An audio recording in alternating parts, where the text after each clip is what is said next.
सत्संग में सो बिगड़ा जाए। सुन करके आप लोगों को बड़ा अटपटा लगेगा, ये कैसे संत।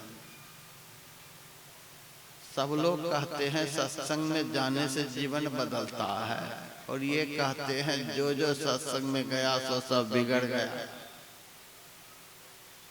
फिर काहे के लिए सत्संग में जाएगा? पलटू साहब कहते हैं बिगड़ने का अर्थ बहुत कुछ होता है। बिगड़ना उसको कहते हैं कि पहले के जैसा नहीं रहना, उसमें परिवर्तन आ जाना, बदलाव आ जाना।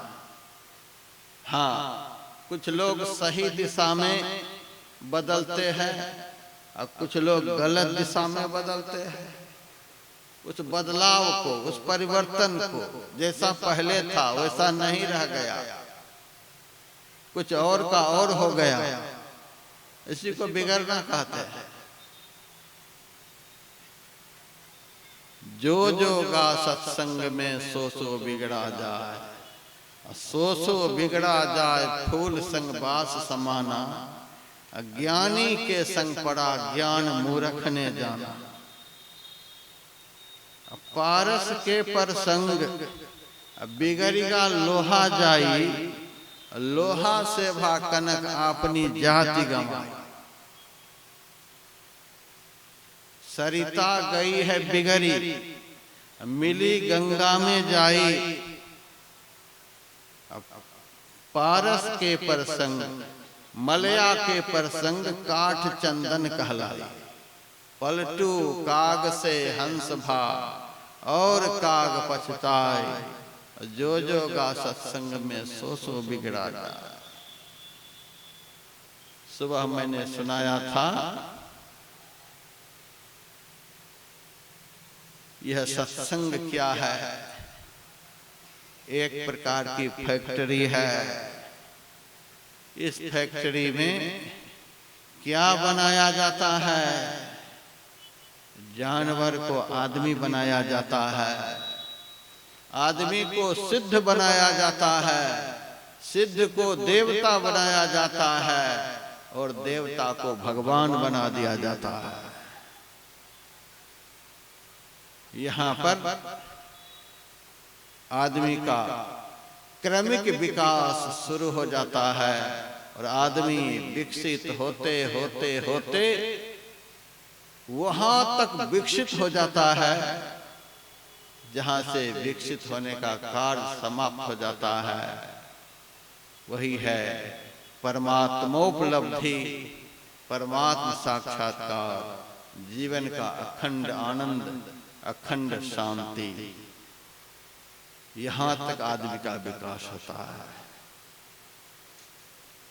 संसार का मार्ग वह विनाश का मार्ग है। इस ओर क्रमिक ह्रास होते होते होते होते वहां तक आदमी पहुंच जाता है जहां तक नहीं पहुंचना चाहिए, और यहां से विकास होते होते वहां तक विकसित हो जाता है जहां विकास की पराकाष्ठा परमात्मा दर्शन है।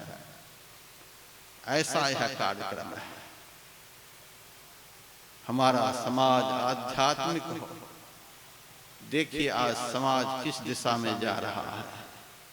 संत ज्ञान के अभाव में आदमी आज किस दिशा में जा रहा है।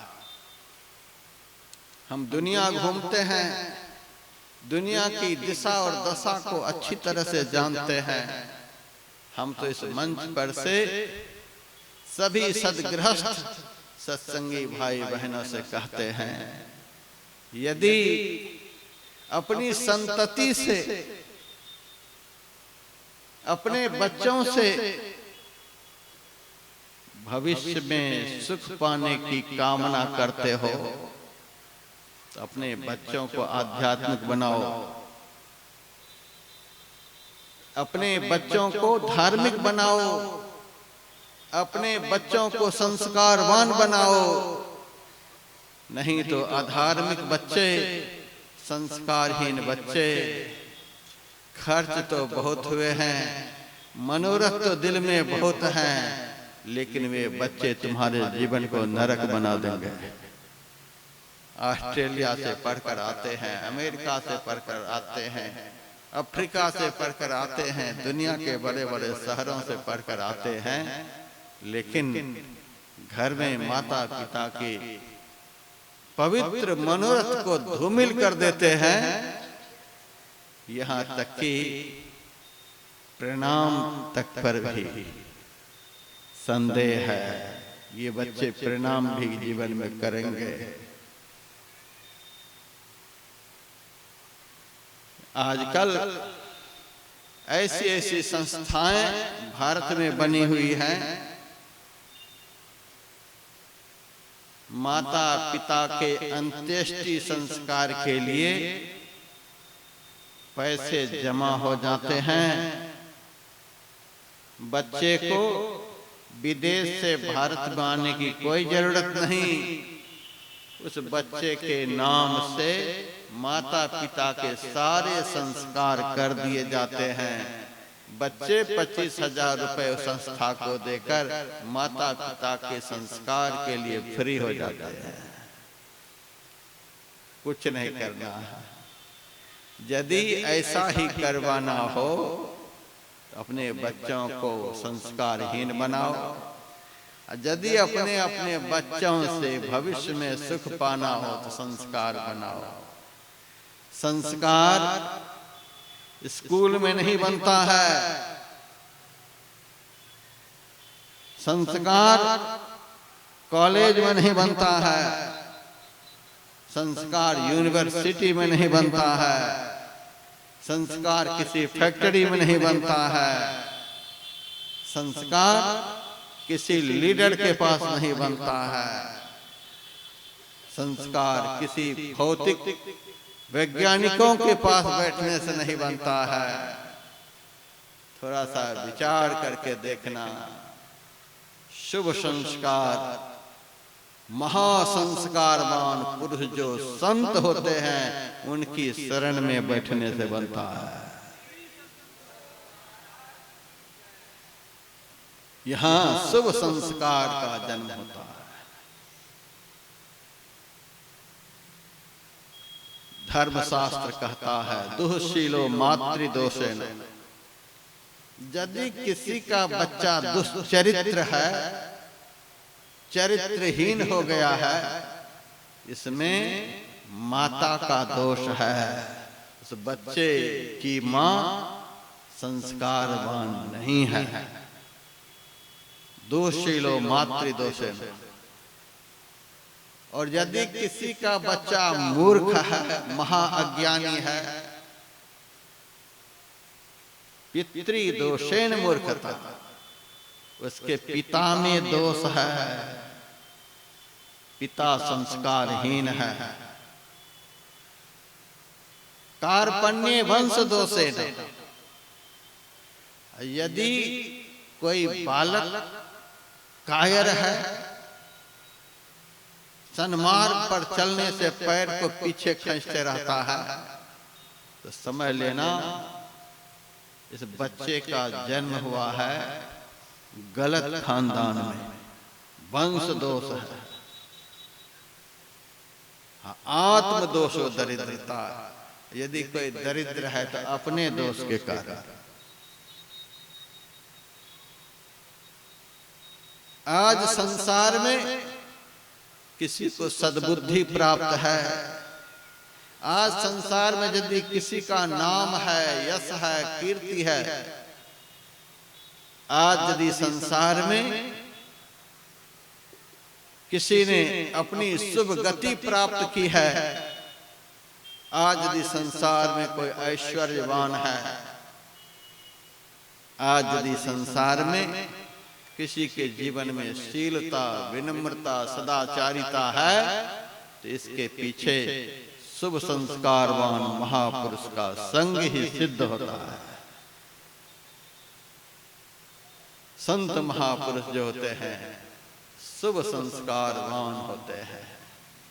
यहीं बैठने से संस्कार का जन्म होता है। अपने भी सत्संग में आओ और अपने साथ में बच्चे को भी लाओ। लेकिन ध्यान रहे, सत्संग में बच्चे को संस्कारवान बनाने के उद्देश्य से लाओ, न कि उनके हाथ में बांसुरी खरीद करके दे दो, गुब्बारे खरीद करके दे दो, जलेबी के लिफाफे खरीद करके पकड़ा दो और तुम भी उस बच्चे की हरकत को देखते रहो और बच्चे भी हरकत करते रहें। फिर न तो तुम्हारा संस्कार बनेगा न बच्चे का संस्कार बनेगा। अपने जीवन को भी संस्कारवान बनाओ और अपने बच्चों का भी संस्कार बनाओ। दोनों का भविष्य और वर्तमान मंगलमय कल्याणमय बन जाएगा। इसी लक्ष्य को लेकर इस प्रकार का कार्यक्रम होता है और इस तरह के कार्यक्रम को देख करके मुझे बड़ी प्रसन्नता होती है।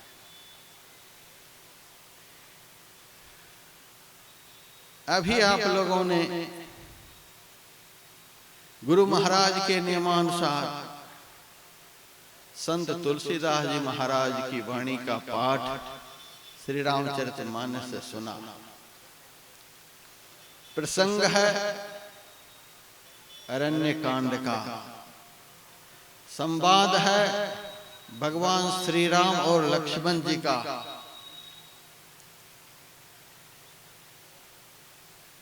मां सीता जी भी वहां पर हैं, तीन ही वहां पर है।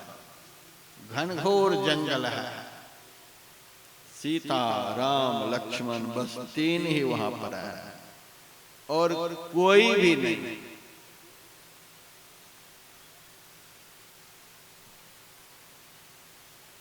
इन तीनों का आना हुआ कैसे जंगल?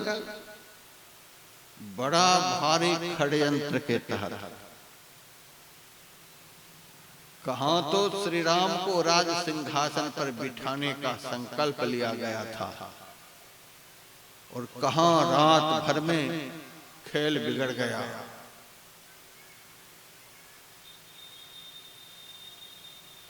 जैसे आजकल आप लोग देख रहे हैं, कब कौन मुख्यमंत्री बन जाए, कब कौन मुख्यमंत्री से हट जाए, कब कौन बन जाए, कब कौन हट जाए, कुछ पता नहीं। इसको क्या कहते हैं? षड्यंत्र कहते हैं। इस प्रकार के वातावरण को, इस प्रकार के बनना और बिगड़ना को षड्यंत्र कहते हैं। जहां जहां ऐसा षड्यंत्र, वहां वहां का समाज बिगड़ता चला जाता है। ऐसा ही षड्यंत्र रचा गया और रातों रात में रचा गया। सुबह होते होते जिस राम को सिंहासन पर बिठाने का संकल्प लिया गया था, उसी राम को जंगल भेज दिया गया।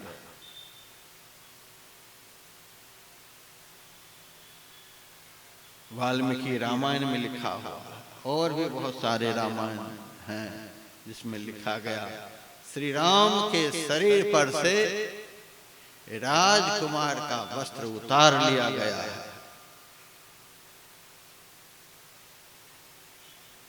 और बलकल वस्त्र पहना दिया गया। लक्ष्मण जी के शरीर पर से भी राजकुमार का वस्त्र उतार लिया गया, बलकल वस्त्र पहना दिया गया।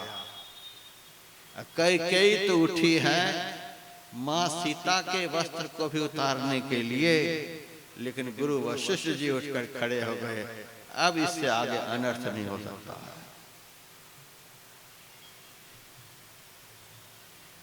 राम ज्ञान है, लक्ष्मण वैराग्य है, इसमें थोड़ा बहुत परिवर्तन आ भी जाए तो समाज के लिए उतना नुकसान नहीं।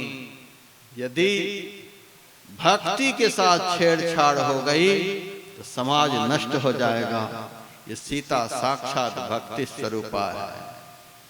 भक्ति तो सदैव सजी सजाई ही रहती हैं। ये अयोध्या में रहे चाहे जंगल में रहे, ये सदैव सजी सजाई ही रहती हैं। गुरु वशिष्ठ जी ने कहा, भक्ति जिनके जीवन में आ जाए, वह होटल में रहे चाहे हॉस्पिटल में रहे, वह घर में रहे चाहे जंगल में रहे, भक्ति जीवन में आ जाए तो संसार के किसी भी कोने में जाकर के रहे, किसी भी परिस्थिति में जाकर के रहे, वे मनुष्य सदैव सजे सजाए ही रहेंगे। उनके जीवन में कभी अभाव नहीं आ सकता है। तुलसीदास जी महाराज ने रामायण में लिखा है, वर्षा ऋतु रघुपति भगति, तुलसी साल सुदास, राम नाम बरवर्ण जुग सावन भादो मास। परमात्मा की भक्ति क्या है? वर्षा ऋतु के समान। वर्षा ऋतु में मुरझाए हुए पेड़ भी हरे भरे नजर आते हैं, सूखी हुई घास भी हरी भरी हो जाती है, दसों दिशाओं का वातावरण हरा भरा हो जाता है। वर्षा ऋतु में सब कुछ हरा भरा हो जाता है। तुलसीदास जी महाराज ने कहा, जैसे वर्षा ऋतु में शुष्क वातावरण भी शीतल हो जाता है, वातावरण हरा भरा हो जाता है, दसों दिशाओं में हरियाली छा जाती है, उसी तरह से जीवन में यदि परमात्मा की भक्ति प्रवेश कर जाए तो जीवन हरा भरा हो जाए। आज खाने की कमी नहीं है, फिर भी आदमी का मुंह मुरझाया हुआ रहता है। आज आदमी के पास घर है, मकान है, व्यापार है, सब कुछ है, लेकिन मुंह पर मुस्कान कहाँ है? संत कहते हैं, जो आनंद संत फकीर करे, सो आनंद नाही अमीरी में। जिनका जीवन भक्ति से सराबोर होता है, वह आग में भी बैठा हुआ रहता है, उनके रोम रोम से आनंद का झरना झरता है। गुरु वशिष्ठ जी ने कहा, ये सीता साक्षात भक्ति स्वरूपा है, यह तो सदैव सजी सजाई ही रहेंगी, ये इसी भेष में जाएंगे। राम का वन गमन हुआ, जंगल आए, पंचवटी में घास की कुटिया बनाकर सूखे पत्ते बिछाकर उस पर तीनों विश्राम कर रहे। वहां कोई नहीं था। कितना षड्यंत्र के तहत श्री राम को इस तरह की जगह पर भेजा गया। तापस वेश विशेष उदासी, 14 वर्ष राम वनवासी। राजा दशरथ से कैकेयी कहती है, राम जंगल में जाकर राज्य नहीं करेगा, तुम चक्रवर्ती सम्राट हो, अयोध्या के राज्य इनके हाथ से छीना जा रहा है, तो कहीं जंगल का राजा न बना दो। नहीं नहीं, ये जंगल में तपस्वी के भेष में रहेगा, विशेष उदासीन होकर के रहेगा, कंदमूल फल भोजन करेगा, वल्कल वस्त्र धारण करेगा। इस तरह का बनाकर षड्यंत्र के तहत श्री राम को वन में भेजा गया। ऐसे राम, ऐसे लक्ष्मण, ऐसी सीता एकांतिक वातावरण में है। वहां तो बैठ करके आपस में चर्चा करते कि कैकेयी ने मेरे साथ ऐसा किया, भाई भरत के कारण ऐसा हुआ, हमारे बाप ने हमें राज्य से बहिष्कृत कर दिया, हमारे जीवन को अमंगलमय बना दिया। उस एकांतिक वातावरण में उस षड्यंत्र की चर्चा करते, अपने आप को कोसते रहते, अपने सजन संबंधियों की दुष्ट चर्चा करते रहते, लेकिन नहीं नहीं, यदि राम बनना हो तो जीवन की प्रतिकूलता को अनुकूलता में बदलने का प्रयास करो। आदमी के जीवन में जब प्रतिकूलता आती है, उस प्रतिकूल परिस्थिति को आदमी और प्रतिकूल बनाता चला जाता है और दुखी पर दुखी होता चला जाता है। प्रतिकूल से प्रतिकूल परिस्थिति को भी किस तरह से अनुकूल बनाया जाता है, हमारे मर्यादा पुरुषोत्तम राम से कोई सीखे, हमारे लक्ष्मण से कोई सीखे, हमारी मां सीता से कोई सीखे। त्रेता युग में राम हुए, लेकिन उनका चरित्र इतना महान, इतना पवित्र, महान से महान प्रतिकूलता में भी कैसे अपने जीवन को अनुकूल बनाए रखे और समग्र विश्व में जय श्री राम का शोर हो रहा है। कितनी खुशी शायद त्रेता में भी ऐसी दिवाली नहीं मनाई गई होगी जो दिवाली 22 जनवरी को मनाई गई। यहां तक मैंने सुना मस्जिद में भी दिवाली मनाई गई। मस्जिद में रहने वाले भी जय श्री राम बोलने लगे। ऐसा वातावरण त्रेता युग में भी नहीं बना होगा जो वातावरण हमारे पवित्र राजनेताओं के कारण कलयुग में बना। कलयुग में त्रेता युग की स्थापना हो गई 22 जनवरी को। हमें बड़ी प्रसन्नता है। हमने आज तक किसी भी लीडर को वोट नहीं दिया, लेकिन कलयुग को त्रेता में बदलने वाले कोई लीडर खड़ा हो, मैं वोट तो नहीं देता, लेकिन अकेले वोट की जगह लाखों वोट दिलाता हूं। मुझे किसी का डर नहीं लगता है। दैवी संपदा के गुण यदि साधु में हो, उस साधु को प्रतिकूल से प्रतिकूल वातावरण में भी कभी डर नहीं लगता है।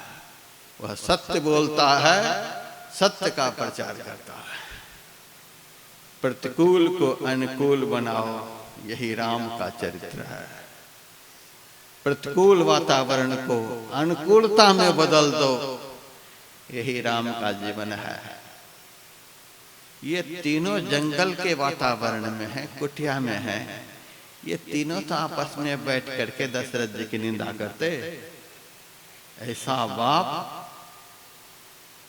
हमारे साथ ऐसा अन्याय किया, ऐसी मां जिन्होंने हमारे साथ ऐसा अन्याय किया, ऐसा समाज जिन्होंने हमारे साथ अन्याय किया, इस तरह की चर्चा करते। लेकिन देखो कितना पवित्र वातावरण है उस जंगल का और इन तीनों का। भगवान श्री राम बैठे हुए, सीता जी भी बगल में बैठी हुई है, और लक्ष्मण जी हाथ जोड़ करके भगवान से कहते हैं, हे प्रभु, मैं आपको भाई नहीं समझता हूं, मैं पूछाऊं निज प्रभु की नाही। प्रभु का अर्थ होता है समर्थ। सबसे अधिक सामर्थ्यवान सृष्टि में कौन होते हैं? परमात्मा।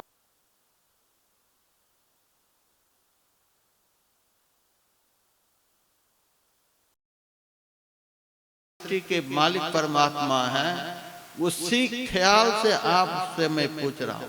अर्थात मैं आपको वही प्रभु मानता हूं जो प्रभु हमारे अंदर में विराजमान होकर सारी सृष्टि का संचालन कर रहे हैं। मैं पूछाऊं निज प्रभु की नाई, मैं आपको अपना प्रभु मान करके पूछ रहा हूं। बड़ा ही आध्यात्मिक दर्शन है इस चौपाई में, बड़ा ही आध्यात्मिक दर्शन है। आज इतना प्रवचन हो रहा है, गली गली में प्रवचन, गली गली में प्रवचन, मोहल्ला मोहल्ला में प्रवचन, लेकिन इतना सुनने के बाद भी आदमी बदल क्यों नहीं रहा है? न सुनाने वाला बदलने का नाम लेता, न सुनने वाला बदलता है। कारण क्या है कि समाज बदल नहीं रहा? मैंने एक संत से सुना था कि सतयुग में इतना सत्संग नहीं होता था। सबसे कम सत्संग का कार्यक्रम सतयुग में होता था।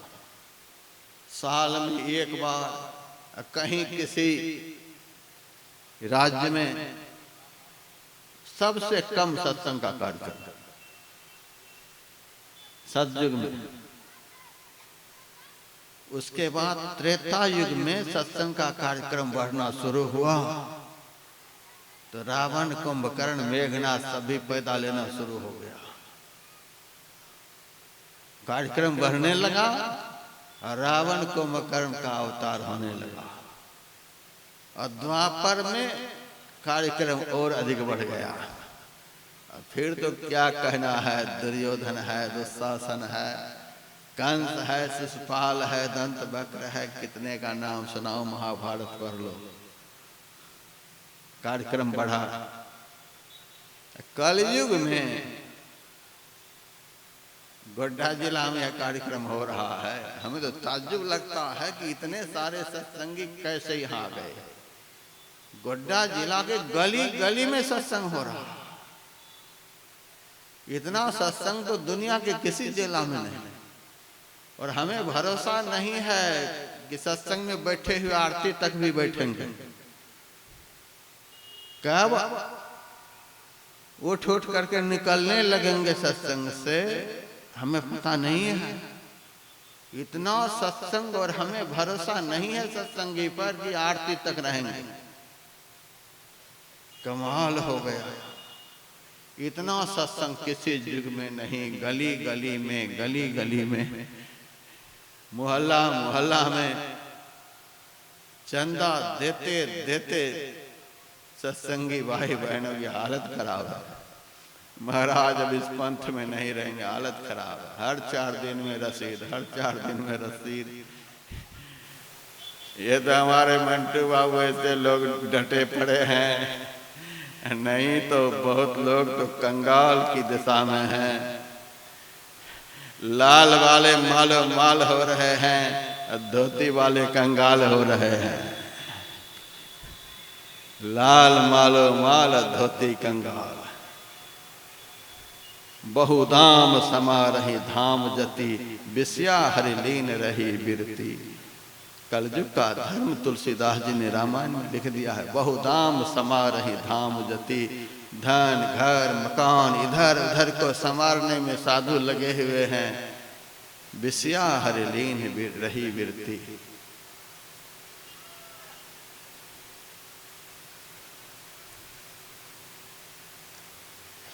ऐसा वातावरण कलयुग में, घर घर में, मोहल्ला मोहल्ला में, गली गली में।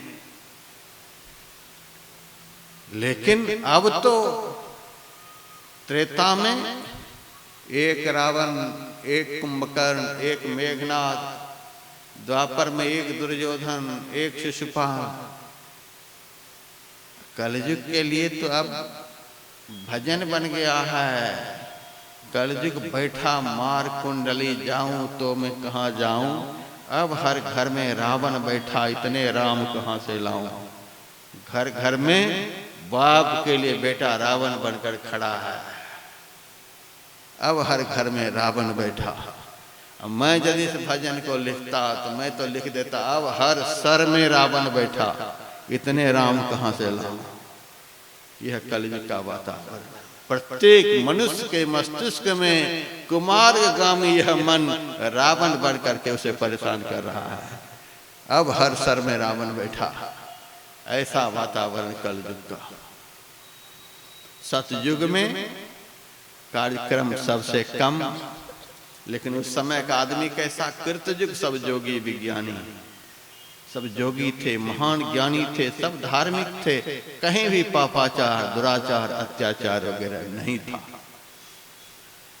कारण क्या, कार्यक्रम सत्संग का सबसे कम, और आदमी सब धर्मात्मा। कारण यही कि सतयुग के लोग सुनते थे कम और करते थे ज्यादा, सब करने वाले ही होते थे। सत्संग में जो कुछ सुने सारे श्रोता उसको करने में लग गए, जी जान लगा दिए करने में। अब उनको फुर्सत ही नहीं सुनने की, वो करने में लग गए, डूब गए वो। स्वामी विवेकानंद जी महाराज कहते थे, स्वाति नक्षत्र का मेघ जब आसमान में छा जाता है तो समुद्र की तलहटी से सीपी समुद्र की ऊपरी सतह पर तैरने लग जाती है, लेकिन सारी सीपियों का मुंह खुला हुआ होता है। आसमान से स्वाति नक्षत्र की बूंदें जब गिरती हैं, मुंह खुला हुआ है सबका। यहाँ तो झोला खुला हुआ है, अटैची खुला हुआ है, मुंह बंद है। यह उल्टा पलटा हिसाब किताब चल रहा है, ये बूंद भीतर जा ही नहीं रही है। अनेक संकल्प विकल्प रूपी छाते को लगाकर लोग बैठे हुए हैं, ये बूंद अंदर जाए तब तो जीवन मोती के जैसा बने। मुंह खोल करके सारी सीपियां तैरती रहती, जब आसमान से बूंदें गिरती हैं सीपी के मुंह में, जैसे ही मुंह में वह बूंद पड़ी कि सीपी झट से मुंह को बंद कर लेती और फिर से चली जाती है कहाँ, उसी तलहटी में।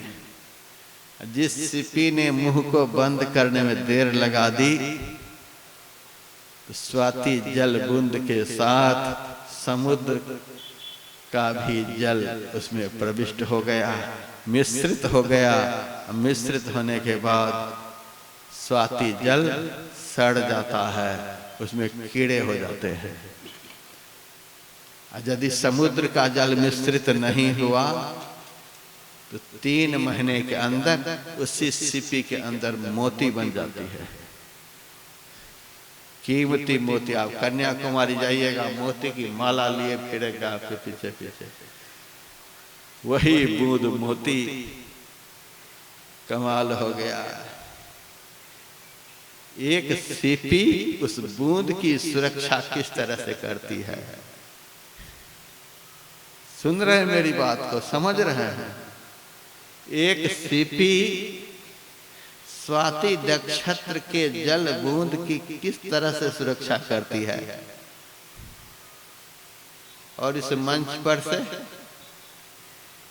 पर से क्या आग बरस रही है। शब्द सा हीरा पटके हाथ से, मुट्ठी भरी कंकड़ से आग नहीं बरस रही है। स्वाति नक्षत्र में तो स्वाति नक्षत्र की पानी बरसता है, और संत मत के सत्संग मंच पर से अमृत वाणी बरसती है। और एक एक वाणी, गुरु महाराज कहते हैं, बातें हैं अनमोल मोल नहीं एक एक की। शब्द सा हीरा, एक एक शब्द हीरा के समान है। बातें हैं अनमोल, अनमोल हीरा। अभी तो बहुत सारे लोग हीरे की अंगूठी पहनते हैं, पैसे से खरीदते हैं, लेकिन संत के मुंह से जो वाणी रूपी हीरा निकलता है, दुनिया की कोई भी ताकतवर देश उस हीरा को खरीद नहीं सकते। बातें हैं अनमोल, मोल नहीं एक एक की। यदि संत के मुंह से निकली हुई वाणी रूपी हीरा को कोई अपने जीवन में सीपी की तरह संजो ले, संसार का वातावरण को अपने जीवन में प्रविष्ट नहीं होने दे, तो आदमी हीरा बन जाएगा। एक फकीर ने लिखा है, जिनको हीरे की चाह थी, जिनको हीरे की चाह थी, उनको हीरे मिल गए, और जिनके अंदर में हरि की चाह थी, वो खुद हीरे बन गए। यदि जीवन में उस प्रभु की चाह हो जाए, सारी चाहनाएं समाप्त हो जाए, ऐसी चाह रखने वाले खुद हीरे बन जाएंगे। हमारे गुरु महाराज देखे क्या है, हीरा के टुकड़ा। इतने सारे लोग, पूरा पंडाल आर पार भरा हुआ है। किसको देखने के लिए आए हैं? इसी हीरा को देखने के लिए आए हैं। हम तो इनके बगल में बैठने वाले जम्बूरा है, गुरु महाराज हीरा है, इनको देखने के लिए आए हैं। पैसे लेकर के सब यहीं रखते हैं, मिठाई लेकर सब यहीं रखते हैं, फल लेकर सब लोग यहीं रखते हैं, प्रणाम करने के लिए सब यहीं आते हैं, टकटकी लगा करके सब इन्हीं को देख रहे हैं। कुछ तो बात रही होगी। हमारे गुरुदेव ने कहा, दिल्ली के महाधिवेशन में कहा, मैं 1904 ईस्वी से इस खोज में लगा हुआ हूं, और आज तक मैं खोज ही रहा हूं। जैसे जैसे मैं अंदर की तरफ जाता हूं, मुझे बड़ा ही आनंद मिलता जाता है। बहुत आनंद मुझे मिल रहा है। अभी और आनंद पाने के लिए बाकी है।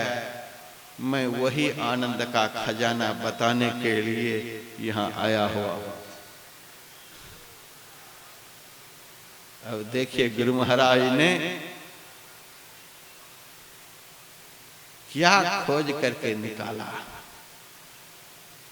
अपने जीवन में क्या खोज करके निकाला। हीरा को खोज लिया, अमूल्य हीरा को खोज लिया।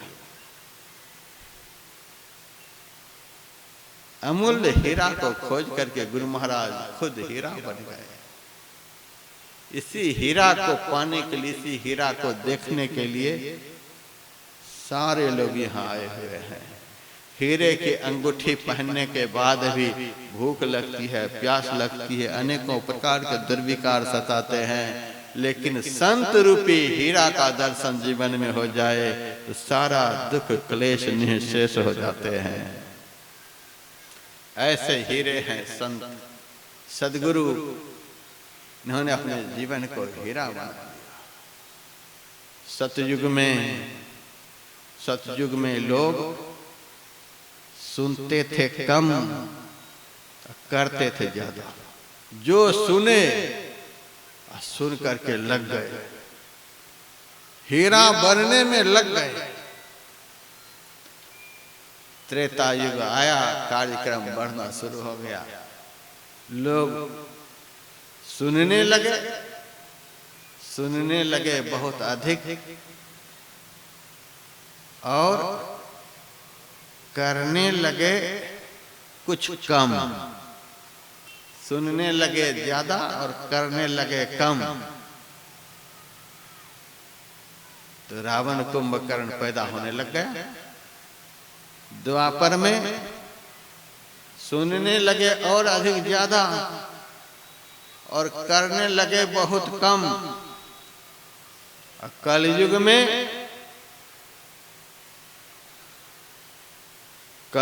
में दिन रात सुनने में सब लगे हुए हैं, करने में लगते ही नहीं। दिन रात सुन रहे हैं, वहां बाबा आए चलो सुनने के लिए, वहां बाबा आए चलो सुनने के लिए, वहां कार्यक्रम हो रहा है चलो सुनने के लिए, वहां कार्यक्रम है चलो सुनने के लिए। बहुत सत्संगी भाई बहन स्तुति के समय आ गए सुनने के लिए। बहुत सत्संगी भाई बहन प्रवचन शुरू है तब भी आ ही रहे हैं। अब बहुत आरती के समय भी आ जाते हैं। सुबह मैंने सुनाया था, जब मैं अपने निवास पर जा रहा था तो रास्ते में मिले। मैंने कहा तो आरती खत्म हो गई, अब कहाँ जा रहे हो? तब कहते आरती खत्म हो गई, भंडारे थोड़े खत्म हुए हैं। यह हिसाब किताब है। इस हिसाब किताब में सामाजिक परिवर्तन नहीं हो सकता, परिवर्तन नहीं होगा। समय लगेगा लेकिन परिवर्तन नहीं होगा। और सुन सुन करके आदमी चले जाते हैं, बदलते क्यों नहीं? इसके पीछे भी कारण है। कारण यही है, जिनसे सुन रहे हैं उनके प्रति आपके दिल में श्रद्धा कैसी है? लक्ष्मण जी राम जी के लिए कहते हैं, मैं पूछूं निज प्रभु की नाई। मैं आपको इस ख्याल से नहीं पूछ रहा हूं, मैं आपसे इस ख्याल से नहीं पूछ रहा हूं कि आप मेरे बड़े भाई हो, बहुत पढ़े लिखे हो। किसी के उपदेश का असर तब होता है जब उपदेशक के प्रति ऐसी श्रद्धा हो, ये मनुष्य नहीं बोल रहे, ये भगवान बोल रहे हैं। जिस दिन ऐसी श्रद्धा होगी कि हम भगवान के मुंह से सुन रहे हैं, उस दिन आप में परिवर्तन आएगा। उस दिन आप बदलने का प्रयास करेंगे। हम भगवान के शब्द सुने हैं, अब हमें कुछ बनना है, कुछ बन करके दिखाना है। यदि मन में हो गया, हरिद्वार से व्यासानंद जी आए हैं, 2 दिनों में पता नहीं इस क्षेत्र से कितना माल झाड़ करके जाएंगे, खूब लंबा चौड़ा भाषण देते हैं, खूब देखने सुनने में है। यदि ऐसी श्रद्धा आपकी रही, समय तो व्यतीत हो जाएगा लेकिन आपका जीवन नहीं बदलेगा। सुनाने वालों के प्रति, हाँ, सुनाने वाले भी बदला हुआ हो, सुनाने वाले का जीवन बदला हुआ हो, तो बदला हुआ जीवन वाला ही समाज को बदल सकता है। जिनका अंतःकरण खुद बिगड़ा हुआ हो, वह समाज को नहीं बदल सकता। हमने गुरु महाराज के चरित्र को पढ़ा भी, सुना भी और अपनी कलम से लिखा भी। एक ऐसा दिन था हमारे गुरु महाराज के जीवन में, जब परम संत बाबा देवी साहब के आदेश से ये अपने घर गए, तो गांव के लोग इनके पास आने के लिए तैयार नहीं। पता नहीं ये कहां कहां से आया है, किस किस को गुरु बनाया है, किस किस के साथ बैठा है, क्या क्या खाया है, किस किस का दिया हुआ पहना है। अब आया है अपने को बिगाड़ करके गांव को बिगाड़ने के लिए। सब मिल करके इनको इस गांव से भगाओ। गुरु महाराज को, गुरु महाराज के गांव से भगाने के लिए ग्रामवासी तैयार हैं। अब हम लोगों को भी बिगाड़ने के लिए आ गया है, खुद बिगड़ करके आया है, हम लोगों को भी बिगाड़ेगा, भगाओ इनको। एक दिन ऐसा वातावरण था, उस वक्त एक ही गोप गुरु महाराज से मिलने के लिए जाता था, थोड़ी देर मिल करके वापस आता था और उस गोप को बहुत ताना मारता था गांव के लोग। कहाँ जाता है, कहाँ बैठता उठता है, किसके पास बैठता है, उनकी न जाति रह गई न कोई धर्म रह गया, कहाँ जाता है। एक ऐसा दिन था कि एक आदमी गुरु महाराज के पास जाता था, वह भी संदिग्ध होकर के जाता था, और एक ऐसा दिन आया कि मैं देखा हूं उस दिन को। गुरु महाराज जब मंच पर विराजमान होते थे तो पीछे के लोग बढ़िया से गुरु महाराज को देख भी नहीं पाते थे। इतनी भीड़ होती थी, लाखों लाख लोग गुरु महाराज को देखने के लिए जाते थे। अंत समय में तो इनकी आवाज भी समझ में नहीं आती थी। बोलते थे, इतना ही लोगों को होता था कुछ बोल रहे हैं, आवाज स्पष्ट नहीं, फिर भी उस आवाज को एक ब्रह्म बोल रहे मंच पर। लगता था कि कुर्सी के ऊपर, आसन के ऊपर सूरज विराजमान है। सूरज की तरह गुरु महाराज अपने आसन पर विराजमान होते थे और आदमी कहां तक बैठे हैं नजर नहीं आता। मैं बालकपन में था, जैसे तैसे भीड़ को चीर करके आगे आकर के बैठता था, एक टक से गुरु महाराज का देखता था। हमारे पूज्यपाद शाह श्याम जी महाराज ने एक भजन लिखा, तेरा दीदार क्या ही अजब था, निगाह जिसका पड़ा जैसा जब था, झूम जाता था मन, होता ऐसा अमन, सुन तराना तेरा जाना चमन का वीराना। यहाँ खिलते थे गुल हाय कैसे, कैसी रौनक बहारे थी कैसे, लेकिन अब तो वही कोई रौनक नहीं, सुनसाना तेरा जाना चमन का वीराना। हम तो आगे बैठ कर के गुरु महाराज के मुंह को देखते थे। इस मुंह में इतना आकर्षण आया कहां से? मुंह तो हमारे पास भी है, रोज अपने मुंह को देखते हैं।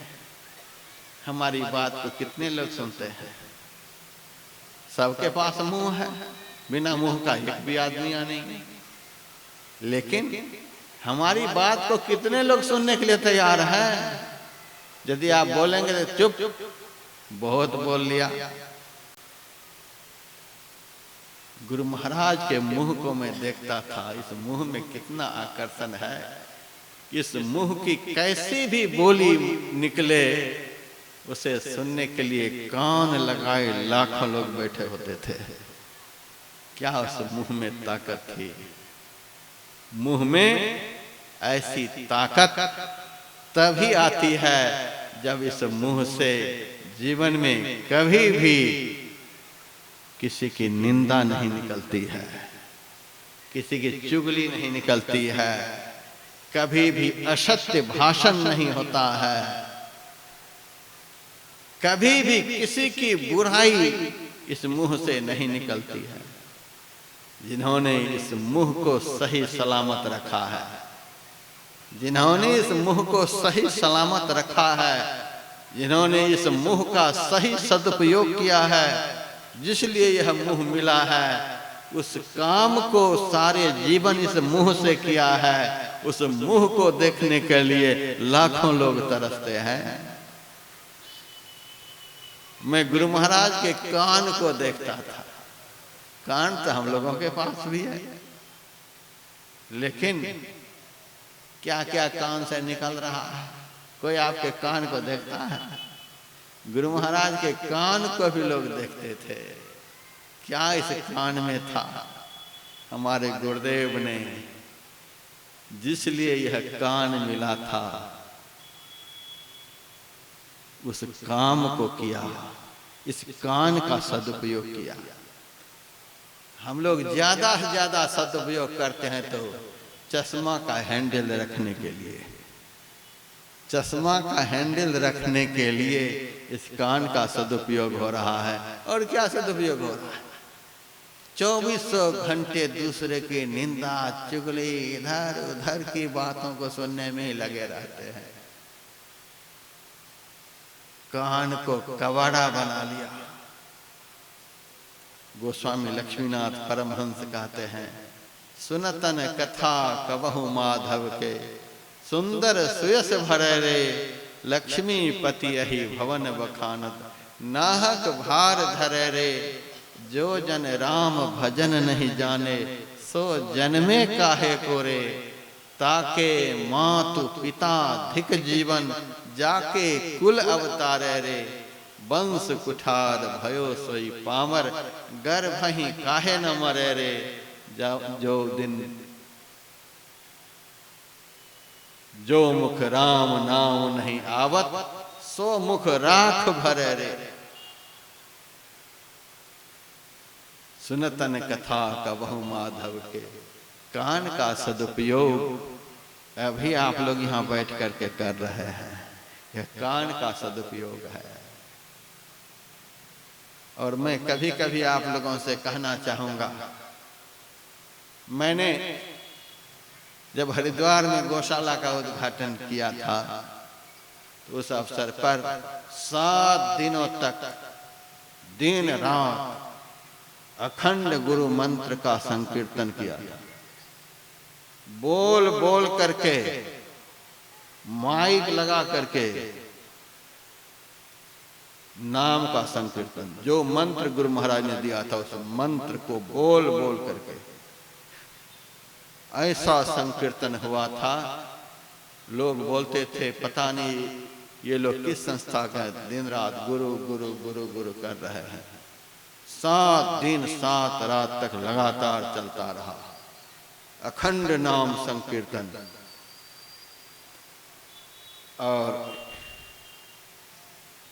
आज YouTube पर भी वह संकीर्तन है।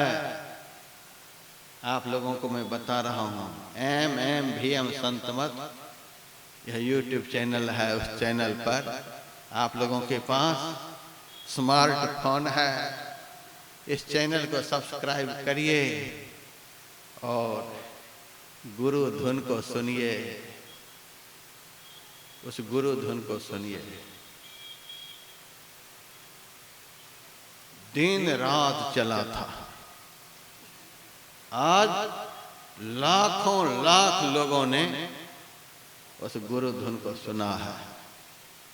हमारे बहुत सत्संगी भाई बहन, माताओं को सुबह में समय नहीं मिलता भजन पर ज्यादा बैठने के लिए, शाम में भी समय नहीं मिलता, तो बहुत सारी माताएं क्या करती हैं, मोबाइल में वो गुरु धुन को चला लेती हैं, झाड़ू भी लगा रही हैं और कान वहीं पर है, गुरु गुरु गुरु गुरु गुरु गुरु, कान वहीं पर है।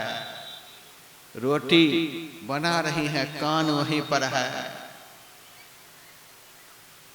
घर के सारे काम धंधों को कर रही है, कान वहीं पर है। आज चूल्हे के पास बैठ करके माताएं अपने जीवन का निर्माण कर रही हैं, अपने को संस्कारवान बना रही है। यह कान का सदुपयोग है। यदि कान का सदुपयोग नहीं हुआ तो संत कहते अहि भवन बखानत, संस्कृत में अहि कहा जाता है सर्प को, भवन कहा जाता है घर को। यदि इधर उधर के शब्द, दूसरे की निंदा, चुगली, बुराई कान में जाएगा तो इधर उधर का शब्द को सांप कहा गया। कान आपका बिल है, इधर उधर का शब्द आपके कान में जाएगा। आपके घर में बिल हो, उस बिल में भयंकर सांप हो, आपका जीवन 24 घंटे खतरा में है कि नहीं है? यदि आपके घर में बिल हो और बिल में सांप हो तो 24 घंटे आपका जीवन खतरा में। उसी तरह से यदि आपने अपने कान का दुरुपयोग करके अनावश्यक शब्द रूपी सांप को ही उसमें रखा है तो आपका भजन 24 घंटे खतरा में है। आपका भजन 24 घंटे खतरा में है। सांप वाला भवन खतरा में और ऐसे अनावश्यक शब्द वाला कान जिसके पास है उसका भजन खतरा में। आज बहुत साधक जब मेरे पास आकर कहते हैं महाराज भजन पर बैठता हूँ, क्या से क्या होते रहता है, भजन तो बनता ही नहीं है। भजन बनेगा कैसे? कान में तो सांप बैठा हुआ है, कान में सांप बैठा हुआ है। अनावश्यक शब्द का संचय जिन्होंने किया है उनसे कभी भजन नहीं होगा, केवल गुनावन होगा। अनावश्यक शब्दों का संचय यह भजन में गुनावन पैदा करता है, और अनावश्यक रूप का संचय वह चित्त को चंचल करता है। चित्त से रूप का चिंतन होता है और मन से शब्द का स्मरण होता है। मन से मंत्र का स्मरण, चित्त से रूप का चिंतन होता है। अनावश्यक रूप का जिन्होंने संचय किया है तो चित्त चंचल हो जाता है। महाराज भजन में चित्त नहीं लगता, चित्त नहीं लगता है। कारण क्या है? अनादिकाल से अनेकों रूपों का संचय किया। जब से जन्म हुआ है तब से आंख से रूप ही देख रहे हैं। अब तो मोबाइल हाथ में है। यदि अकेले कमरे में भी बैठे हैं तो देखिए मोबाइल पर रूप ही देखते रहते हैं। आज ये मंत्रिमंडल में गड़बड़ी हो गई, आज ये हो गया, कल वो हो गया, वो हो गया, वो हो गया। बस दिन भर मोबाइल पर यही चलते रहता है। अब बैठ गए चौड़े होकर ध्यान करने के लिए। महाराज ध्यान में तो मन लगता नहीं है। ध्यान को बिगाड़ो तुम, महाराज ध्यान लगा देंगे। अपने भी पागल और महात्मा को भी पागल बनाते हैं। महाराज ध्यान बना दो, ध्यान को बिगाड़ो तुम, महात्मा ने ठेका ले रखा है बनाने का। ऐसा नहीं होता है। जो संचय कर रखे हो भोगोगे उसी को। अनावश्यक शब्दों का संचय कर रखे हो तो गुनावन के रूप में भजन के समय वही भोगोगे। यदि अनावश्यक रूपों का संचय किए हो तो भजन के समय उसी को भोगोगे। अष्टावक्र जी ने जनक जी से कहा था, मुक्ति मिच्छसि चेत्तात विषयान विश्वत्यज। मुक्त मिच्छसि चेत्तात विषयान विश्वत्यज। क्षमार्जव दया तोष सत्यम पीयूषवत् भज। हे महाराज जनक, यदि तुम अखंड सुख को पाना चाहते हो, अखंड आनंद को प्राप्त करना चाहते हो, विषयान विषवत्यज। पंच ज्ञानेंद्रियों के द्वारा जो कुछ भी ग्रहण में आता है वह जहर है, जहर। रूप रस गंध स्पर्श और शब्द अविवेक पूर्वक पंच विषयों का, पंच ज्ञानेंद्रियों के द्वारा जो ग्रहण होता है वह जहर है। इसका त्याग कर दो। क्षमा, कोमलता, सरलता, दया, संतोष और सत्य का चिंतन यह अमृत है, जीवन को अमर बना देगा। सत्यम पीयूषवत् भजा। अमृत का निरंतर सेवन करो, अब विष का निरंतर त्याग करो। बेंगलुरु रेलवे स्टेशन पर मैं बैठा हुआ था। गाड़ी आने वाली हुई, उठकर खड़ा हो गया, लेकिन फिर देर हो गई। जब खड़ा हो गया, देर हो गई आने में, तो प्लेटफार्म पर टहलने लगा। जहां तहां मैंने देखा कि चीनी मिट्टी का मुखड़ा बना हुआ था। बड़ा सुंदर सुंदर मुखड़ा देखने में। मेरे मन में हुआ मुखड़ा बड़ा ही सुंदर बना है, थोड़ा नजदीक से देखूं। नजदीक जाकर के देखा तो वहां से बदबू आ रही थी। मेरे मन में हुआ देखने में इतना सुंदर और नजदीक जाने पर बदबू निकल रही है, बात क्या है? तब किसी ने कहा, महाराज यह मुखड़ा नहीं है, यह कूड़ादान है। देखने में मुखड़ा की आकृति है, लेकिन है यह कूड़ादान। पूरे स्टेशन की गंदगी इसी में डाली जाती है। ये कूड़ादान है महाराज, ये देखने में सुंदर लग रहा है। उसी तरह से थोड़ा सा अटपटा लगेगा, देखने में हमारा जीवन कितना भी सुंदर क्यों ना हो, यदि 24 घंटे अनावश्यक चिंतन ही हो रहा है, अनावश्यक कार्य ही हो रहा है, अनावश्यक भोगों में ही दिन रात लिप्त हैं, देखने में तो सुंदर हैं लेकिन बदबूदार मुखरे हैं। आपके पास बैठ करके सामाजिक परिवर्तन नहीं हो सकता, आपके पास बैठ करके समाज बिगड़ जाएगा। साधु संत महात्मा जो होते हैं उनके एक एक अंग से सदकर्म शुभ कर्म होते रहते हैं। तो चित्र तो इनका भी है, इस चित्र के पीछे इतना उदार चरित्र छिपा हुआ है कि इस चित्र को देखने से भी चरित्र बनता है। मैं आप लोगों से अब आग्रह करना चाहूंगा, आप लोगों ने संसार का बहुत चित्र देखा, संसार का बहुत कुछ सुना, अब आप लोग केवारी बंद करें, बहुत सुन लिया है। अब जितना भी समय आपके पास बचे तो केवारी बंद करें और गुरु महाराज के एक चित्र जिसमें आपका बहुत आकर्षण हो ठीक सामने रखें। अंदर में यदि नहीं दिखलाई पड़े तो हतोत्साहित होने की कोई बात नहीं, आंख खोल करके ही देखें। केवारी बंद कर लें। अब इधर उधर भटकने के लायक जीवन नहीं बचा है, सफर बहुत लंबा है, मंजिल बहुत दूर में है, समय बहुत थोड़ा बचा हुआ है। अब सत्संगी भाई बहनों इधर उधर भागो नहीं, अब केवाड़ी बंद करो, अब केवाड़ी बंद करो। ज्वाइंट अकाउंट खाता मत खोलो। साधक के सामने यदि कई एक तरह के रूप होते हैं तो मैं समझता हूं इन्होंने ज्वाइंट अकाउंट खोल रखा है। पता नहीं एक के नाम पर सारे पैसे जमा कर देंगे, लेकर भाग ना जाए।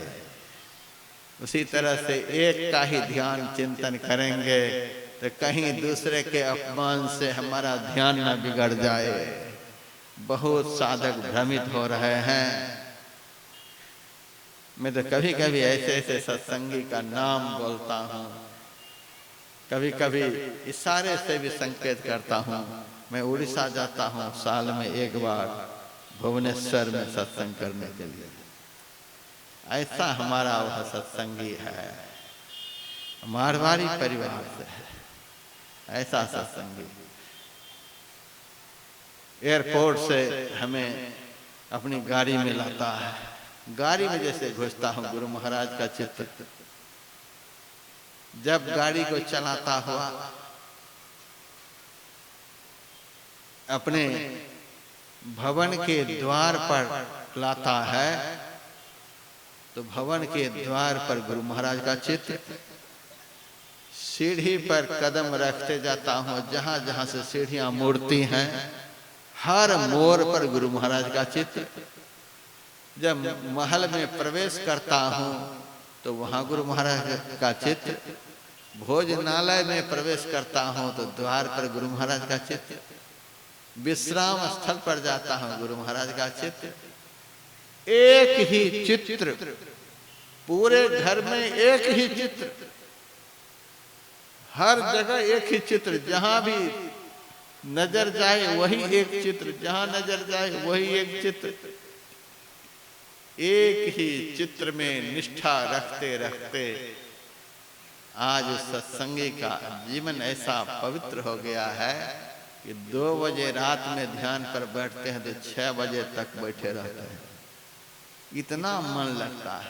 उन्होंने कभी शिकायत नहीं की महाराज मेरा ध्यान नहीं बनता, मेरा ध्यान नहीं बनता। ध्यान क्यों नहीं बनता है? ध्यान को तो बेच लिया हजारों ध्यान में, हजारों को ध्यान में बसाकर ध्यान को तो बेच लिया। ध्यान बनेगा कैसे? ध्यान रहा कहाँ आपका?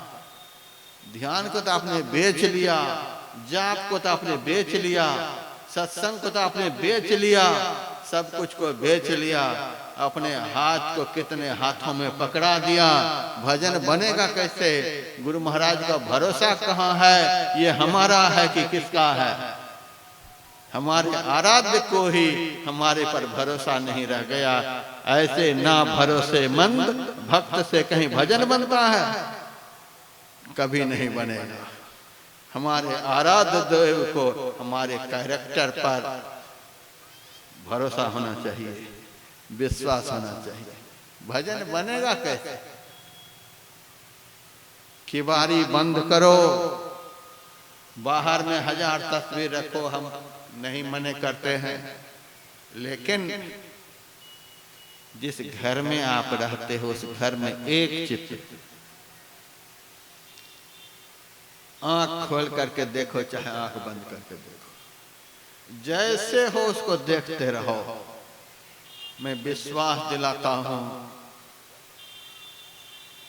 यदि आप गुरु महाराज को भगवान समझेंगे, समझते हैं, ये भगवान आपकी निष्ठा को, आपके प्रेम को देखकर बाहर से भी भीतर से भी भक्ति से सराबोर कर देंगे। बाहर से भी भीतर से भी। आंख बंद करके देखें चाहे आंख खोल करके देखें। अब कमरे में बंद होने की जरूरत है। सभी सत्संगी भाई बहनों से 24 घंटे में कम से कम सुबह, दोपहर और शाम 3 घंटे अब बंद हो जाओ, कैद हो जाओ। वसुदेव और देवकी ने कारागार में ब्रह्म को प्रकट किया। कारागार का उन्होंने सदुपयोग करके कारागार में ब्रह्म को प्रकट किया। उसी तरह से आप अपने से अपने घर को कारागार बना लो, बंद कर लो। और जिस तरह से वसुदेव और देवकी ने कभी कंस को नहीं कोसा, अपने कर्म को कोसते रहे और अपने सत्कर्म में अपने को लगाए रखे, तो ब्रह्म उनके भवन में प्रकट हुए हैं। कारागार में ब्रह्म का दर्शन। आप अपने से अपने घर को कारागार बना लो, बंद कर लो, और आंख बंद कर हो चाहे आंख खोल करके एक ही चित्त, किसी के बहकावे में नहीं आओ, कोई आपको भ्रमित न करने पाए। लोग मेरे से कहते महाराज मेरे से ध्यान नहीं बनता है। मैं कहता हूं ध्यान नहीं बनता है महाराज, ध्यान नहीं बनता है। क्या बनता है बताओ तो? आंख बंद करता हूं, कुछ भी नहीं। आंख बंद करने पर महाराज कुछ भी नजर नहीं आता। मैं कह देता हूं फिर तो ध्यान बन गया। संसार का ध्यान के समय कुछ भी नहीं आए तो समझ लो ध्यान बन गया। जब संसार ध्यान से खारिज हो जाएगा, दाखिल खारिज होता है ना जमीन का, दाखिल खारिज तो करा लेते हैं, लेकिन ध्यान में भी दाखिल खारिज कराना पड़ेगा। अपना नाम दाखिल हो जाए या पहले वाले का नाम खारिज हो जाए, यही तो दाखिल खारिज। पहले के जितने भी नाम रूप हैं सब ध्यान के समय खारिज हो जाए और तब वहां पर उस प्लॉट पर गुरु महाराज के दाखिला हो जाएंगे। जमीन के दाखिल खारिज करा लेते, फैक्ट्री के दाखिल खारिज करा लेते, मकान के दाखिल खारिज करा लेते, अपने भीतर के जो जगह है, प्लॉट है, उसके दाखिल खारिज क्यों नहीं कराते? ये भीतर में भी तो प्लॉट है। आओ वीरो मर्द बनो, अब जेल तुम्हें तजना होगा, मन निग्रह के समर क्षेत्र में सन्मुख फिर डटना होगा। समर क्षेत्र, क्षेत्र कहते हैं जगह को, मैदान को, शून्य को। दास पलटू कहे मारी हो ठौर पर जहां पकड़ मैदान पावा। हमारे भीतर में भी तो जगह है, मैदान है जहां हम रहते हैं। हमारे शरीर के लिए जगह है और हमारे लिए जगह नहीं है। हमारे लिए भी भीतर में जगह है। भीतर में जो जगह है उस जगह पर दाखिला किसकी है देखो तो। कहते तो हो कि हमारा शरीर है, हम अपने शरीर में रहते हैं, लेकिन दखल है आपका, दखल है। जो पहले से दखल कर रखा है। आप तो बेमतलब के बोल रहे हो कि हमारा शरीर है, हम अपने शरीर में रहते हैं, बेमतलब के बोलते हो। आप शरीर में रहते कहाँ हैं? आंख बंद करिए, तुरंत कलकत्ता, तुरंत मुंबई, तुरंत गुजरात, तुरंत पंजाब। आपको इस शरीर में रहने कहाँ दिया जा रहा है? आप कह रहे हो हमारा शरीर है। जिन्होंने दखल कर रखा है वह तो धक्का मार मार करके आपको भगा रहा है। आपका दखल कहाँ है? आप तो बिना मतलब के बोल रहे हो कि हमारा शरीर है, हम अपने शरीर में रहते हैं। इस पर तो दूसरे का दखल हो गया है। उसके नाम को हटाओ, खारिज करो। काम हो क्रोध मद लोभ से जूझना, मड़ा घमसानता खेत माही। काम क्रोध लोभ मोह मद मात्सर्य मन बुद्धि चित्त अहंकार हाथ पैर मुंह गुदा लिंग, ये सारी इंद्रियां सारे दुर्विकार हमारे खेत पर कब्जा कर रखा है। इसको हटाओ वहां से। सारे संसार के नाम रूप वहां पर दाखिला जमाए बैठे, आंख बंद करते सारा संसार, सारे संसार के गुनावन ये सारे कब्जा कर रखे हैं आपके क्षेत्र को। इसको खाली कराओ, इसको खाली कराओ। लोग कहते हैं ध्यान में कुछ नजर नहीं आता है, कुछ नजर नहीं आए फिर तो बस बात ही बन गई। संसार जब ध्यान के समय खारिज हो जाता है तब गुरु महाराज प्लेटफार्म पर प्रतिष्ठित होते हैं। संसार में जब तक मोह रहेगा तब तक संसार खारिज नहीं हो सकता। राजस्थान में एक सत्संगी ने मेरे से कहा, महाराज जब हम ध्यान लगाते हैं तो हमारी सूरत ऊपर चढ़ने लगती है।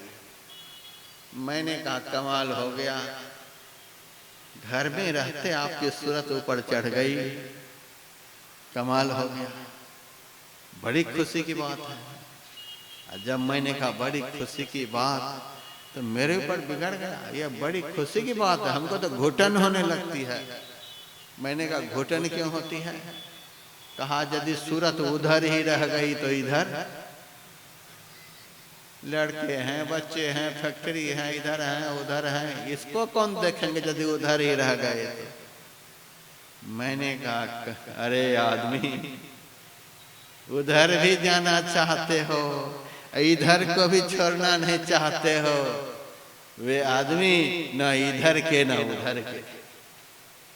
जो न इधर को छोड़ना चाहता, जो न उधर को छोड़ना चाहता, वो आदमी न इधर के न उधर के, न घर के न घाट के।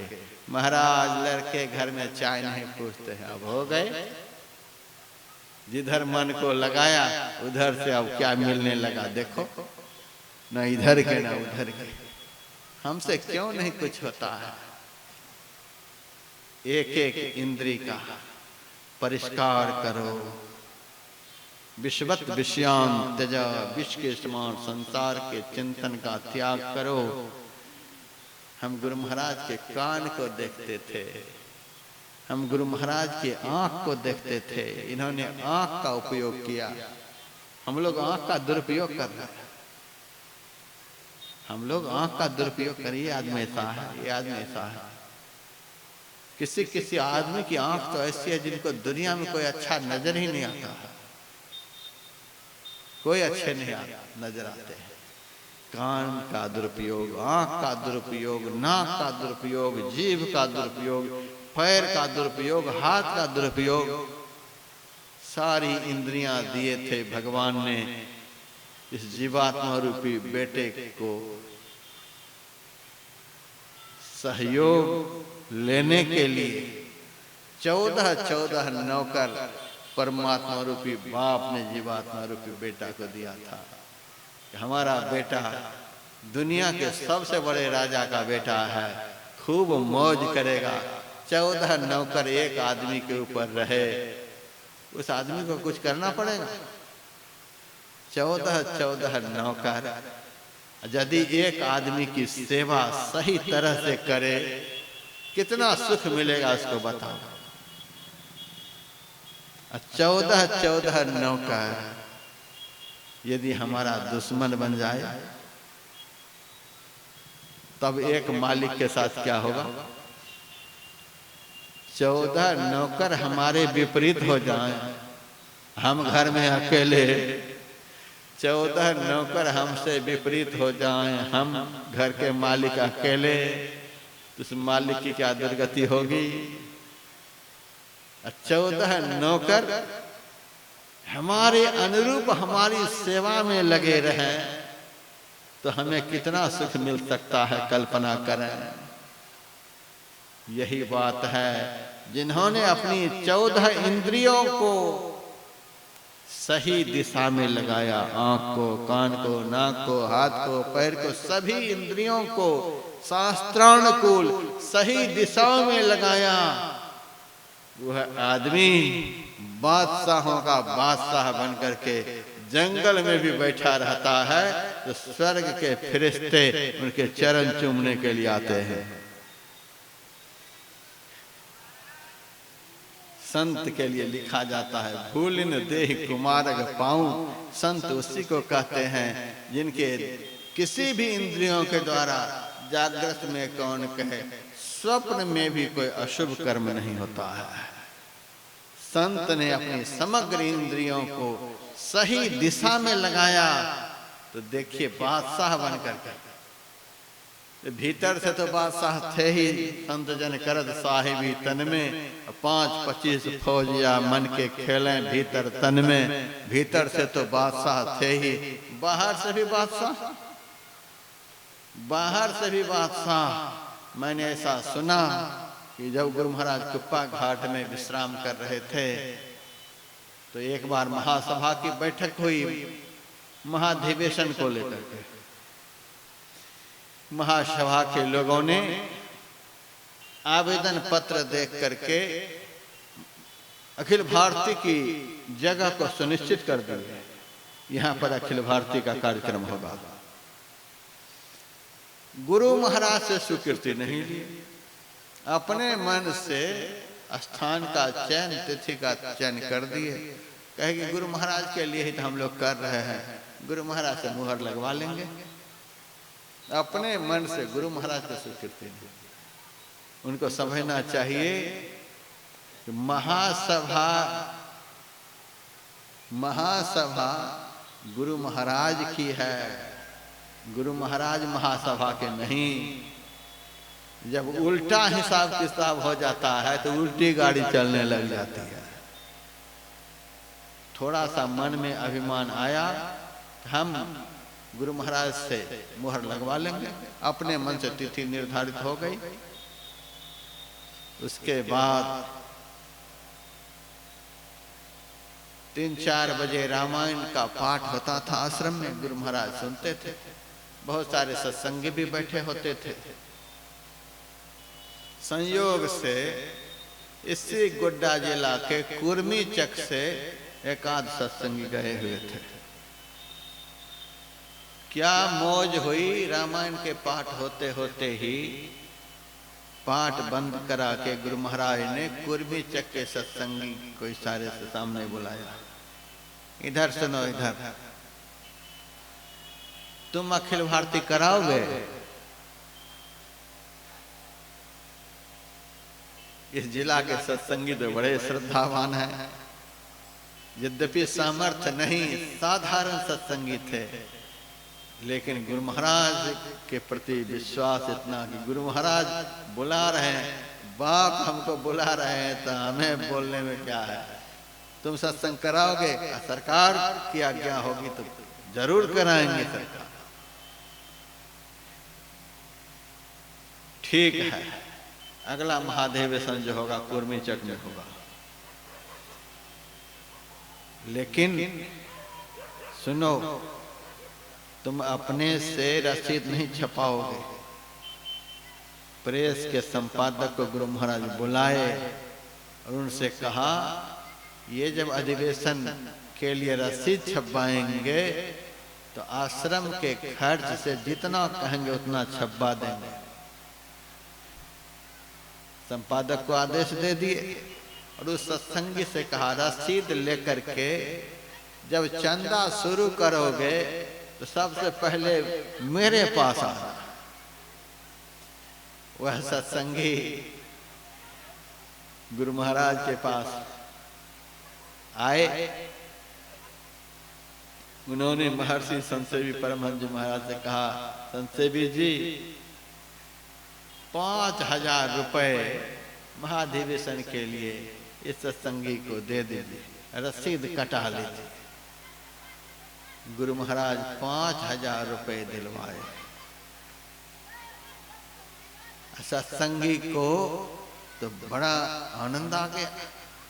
अब जहां जाए वही पहला रसीद दिखाए, ये देखो गुरु महाराज 5000 दिए।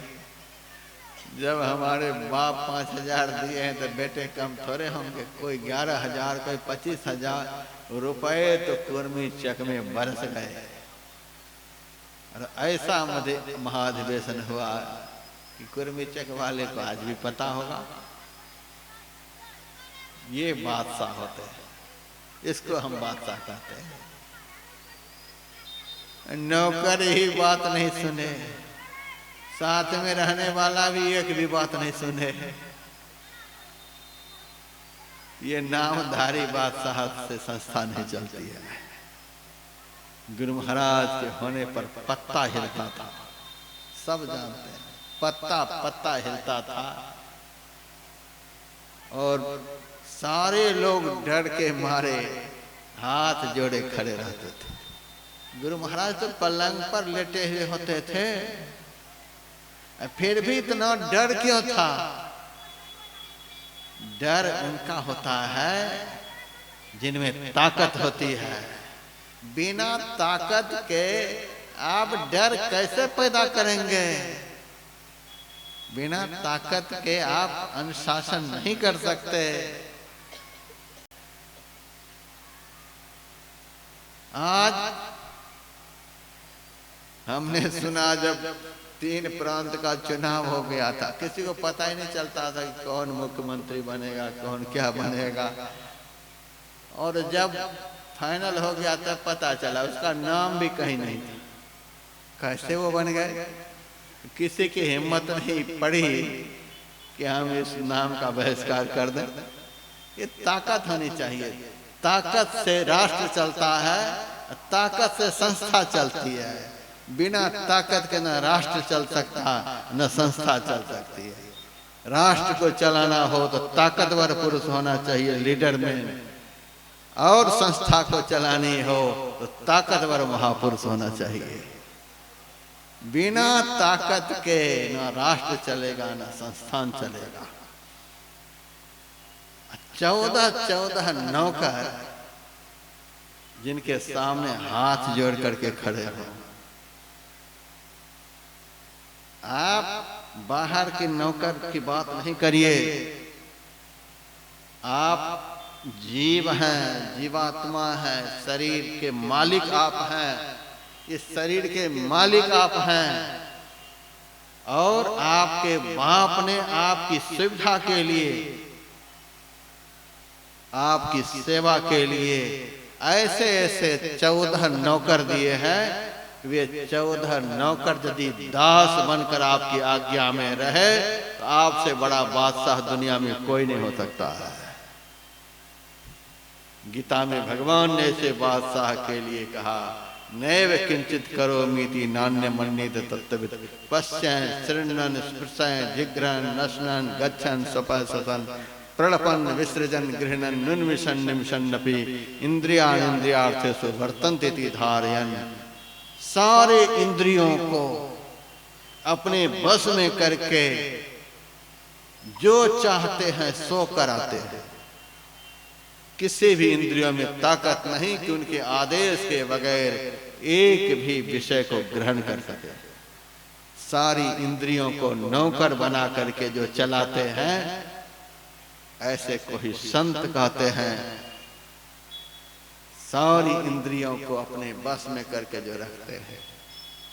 हम लोग तो इनके मुंह को देखने के लिए तरसते थे, हाथ को देखने के लिए, पैर को देखने के लिए, बादशाह को देखने के लिए तो मुल्क दौड़ते हैं। उसी तरह से संत को देखने के लिए दुनिया दौड़ती है। यहाँ की दुनिया तो कम है। सहित गच्छन्त क्षीराब्धिवासी 3300 कोटि देवता भी संत रूपी बादशाह के दर्शन के लिए दौड़ते हैं। 14 इंद्रियों को जिन्होंने सही दिशा में लगाया है, ऐसे महापुरुष जब बोलते हैं तब उसका समाज पर असर होता है। जिनकी बोली को हम सुने, उनके प्रति हमारे दिल में ऐसा ही भाव हो। हम ऐसे की बोली सुन रहे हैं जो बादशाहों के बादशाह हैं, तब उस बोली का असर होता है और सामाजिक परिवर्तन होता है। लक्ष्मण जी ने कहा, मैं पूछूं निज प्रभु की नाई, मैं आपको अपना प्रभु समझ करके पूछ रहा हूं। भगवान श्री राम ने कहा, क्या पूछ रहे हो बताओ। लक्ष्मण जी ने कहा, कैसे वातावरण से लक्ष्मण जी अयोध्या से चलकर जंगल आए थे, लेकिन घर की बात नहीं कर रहे हैं। बात क्या कर रहे हैं? कहु ज्ञान विराग अरु माया, कहु सो भगति करहु जहि दाया। ईश्वर जीव भेद प्रभु सकल कहो समझाए।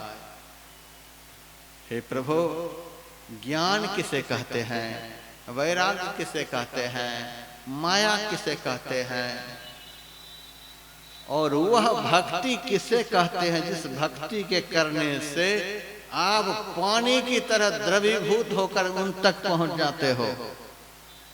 वह भक्ति किसे कहते हैं, ईश्वर किसे कहते हैं, जीव किसे कहते हैं, और जो कुछ मैंने नहीं भी पूछा हो अपने मन से वह भी हमें समझा करके कहिए। जिस तरह से मेरा भ्रम, संशय, संदेह दूर हो जाए, वह उपाय करके मेरे सारे किए हुए प्रश्नों को समझा करके कहिए। भगवान श्री राम लक्ष्मण जी के प्रश्न के उत्तर उसी वक्त देने लगे, लेकिन मैं आप लोगों को कल उत्तर दूंगा। आज ही उत्तर दे दूंगा तो कल आप लोग आने वाले नहीं। बड़ा ही विलक्षण, समाज को परिवर्तित कर देने वाला लक्ष्मण जी का प्रश्न है। इन प्रश्नों का उत्तर जब आपके कान तक पहुंचेगा, यह समाज को कौन कहे, विश्व बदल जाएगा। समय की प्रतीक्षा करें, समय से आकर सुबह में सुने, और इस सब्जेक्ट को मैं कल अपराह्न काल के लिए रखूंगा। आकर के सुनिएगा। बड़ा ही विलक्षण दिव्य लक्ष्मण और राम का संवाद है।